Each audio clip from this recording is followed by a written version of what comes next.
Member time's up. Thank you, Mr. Speaker. Even the cheerleaders that cried the loudest to bring back Stormont, with the promise that all our woes will be forgiven and all our woes will be a distant memory, they must even be very underwhelmed with the legislative programme that we have in front of us this afternoon. A lacklustre programme which will just about keep the lights on, along with the non-binding motions that we debate in this chamber. For the sake of time, I will confine my remarks to three of the bills that are in front of us. First up, a Fisheries and Water Environment Bill. We are told that it will be about protecting fisheries and the aquatic environment, strengthen regulatory powers to enhance enforcement, deter non-compliance and support the delivery of key initiatives such as the Loch Ness Action Plan. I have no doubt that the farmer will once again be in the sights of the Minister.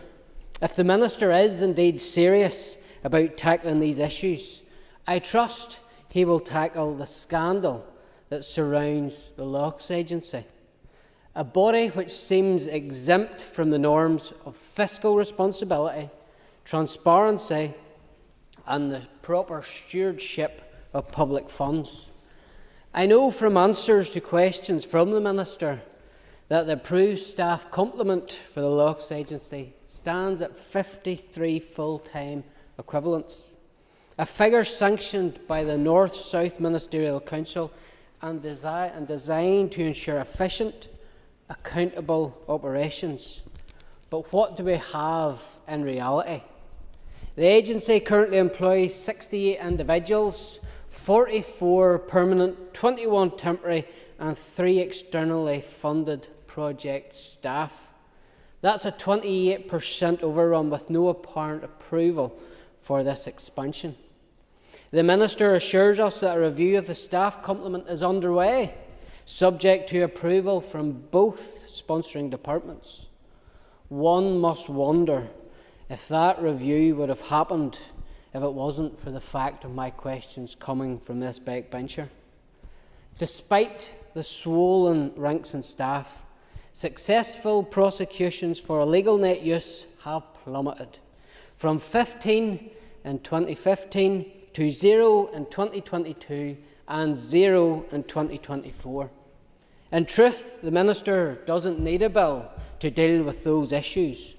All he requires is some interest to do what he should be doing. He needs to carry out an audit and put a pause on recruitment. Then I look at the Department of Finance. The Executive has agreed to take forward a bill to include belief in marriage and to reform the law relating to the age of marriage and civil partnership. I ask members to my left, are they happy with that language? I remind them that marriage has been redefined in Northern Ireland. Whatever this bill will do, it will operate within those parameters. And while I appreciate that there are moves to increase the age for marriage across the UK to prevent child marriage, I would also observe that there are some within this House who have been pushing through the so-called gaps in equality legislation and the inquiry we had for that for lowering the age of consent. Calling for that while pushing for the age of marriage to be raised would be hypocritical, and I trust no one in this Assembly will find themselves in that position. The final bill I want to comment upon is the Race Equality Bill. As this is one that will be coming through the Executive Office, I will have the opportunity to pay it particular attention. But I have to say from the outset, despite all the cheerleading from the front bench this afternoon, I am concerned about the concept of this bill. Members may cite the recent unrest which has been witnessed in our province, but the reality is that there wasn't a single case where the alleged lack of legislation would make any difference. The law provides protection for people from discrimination in any walk of life from racism. When it comes to attacks on individuals or on homes of racial motivation, is rightly already considered an aggregating factor.